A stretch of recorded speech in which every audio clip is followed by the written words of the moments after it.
అరే నాకు అర్థం కాదు, నేను ఉత్త 3 పుల్లలు వీకినప్పుడు 2 పుల్లలు వీకినప్పుడే మ్యాచ్లు గెలిచినాం, కానీ 5 పుల్లలు వీకినప్పుడు మ్యాచ్ ఓడిపోవడం ఏందే?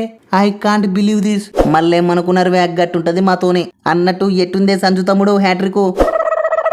ఇది జస్ట్ శాంపిలేవే, ఇంక నెక్స్ట్ కథ వేరే ఉంటది. హ్యాట్రిక్ కాదు, నిన్ను సిరీస్ మొత్తానికే క్లీన్ షిప్ చేసి పడేస్తా. రెడీగుండు తమ్ముడు. ఓ శని నీ అవ్వ, నువ్వే నేర్చారు బై, ఎవరు దొరకనట్టు నన్ను తగులుకున్నావు. నేనేం పాపం చేసినానే?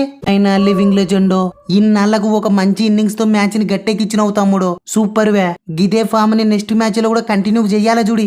వారని గట్టెని తీయే బాల్ వచ్చి బ్యాట్ కి తాకాలే గాని గదెంత పని చెప్పు. టెన్షన్ వడాకో, సిరీస్ నమ్దేతి.